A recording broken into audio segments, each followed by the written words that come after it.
Welcome guys to Talk Football with Tyron. Here we do football analysis, football podcasts, and player analysis. We also do football shows.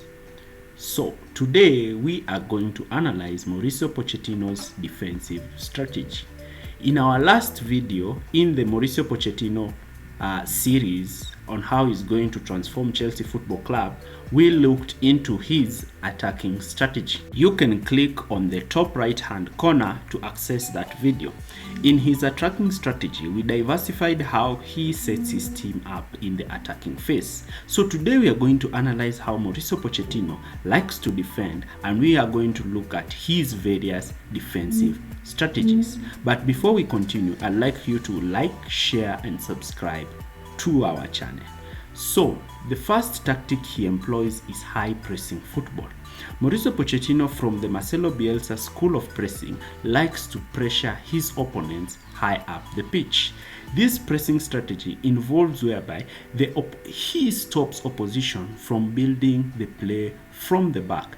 This is tasked by when a striker sits on a holding midfielder and prevents a ball reaching to him, or a number 10 sitting on the defensive midfielder and a striker forcing the goalkeeper to play the ball on one side of the pitch.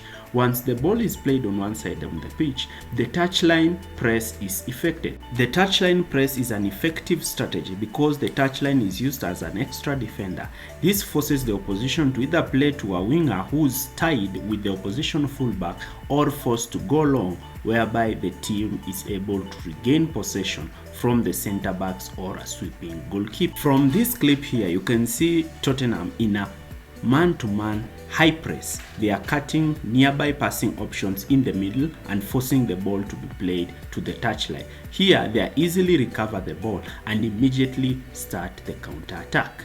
Again, they prevent central progression of the ball and set pressing traps in the wide areas, whereby they are able to overload the opposition center back, fullback, and forcing the team to go long where their center backs win the ball. Now let's look at Tottenham in a mid block.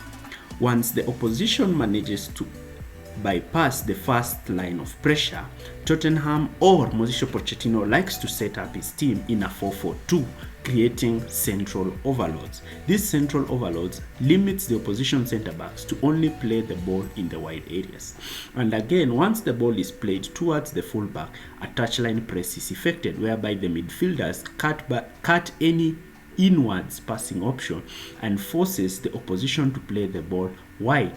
When the winger tries to play the ball back to the midfielder, a midfielder will come back to life and intercept the ball and launch immediate counterattacks. This was effective with the pace of Son and Lucas Moura in the wide areas and Harry Kane dropping deep to link up play, and this resulted in Pochettino's team scoring a lot of counter-attacking goals.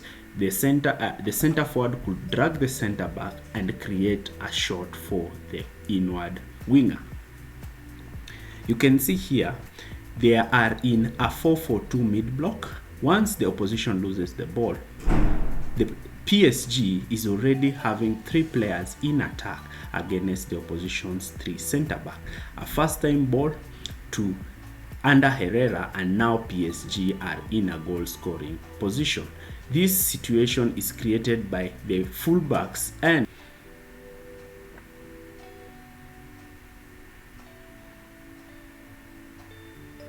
now we are going to analyze the weaknesses of this pressing and defensive strategy.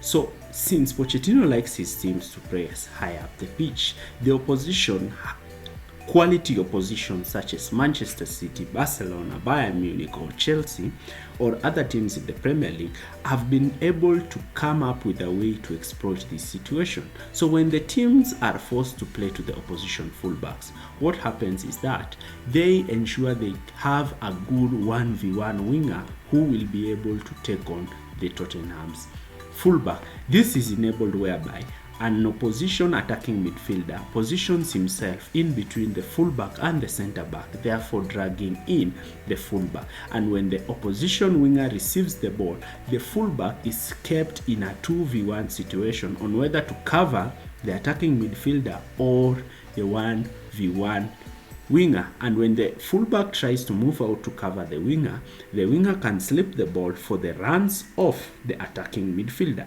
And this was common when his team, Tottenham or PSG, were playing against Manchester City. De Bruyne was able to occupy these half spaces and create havoc for Pochettino's team.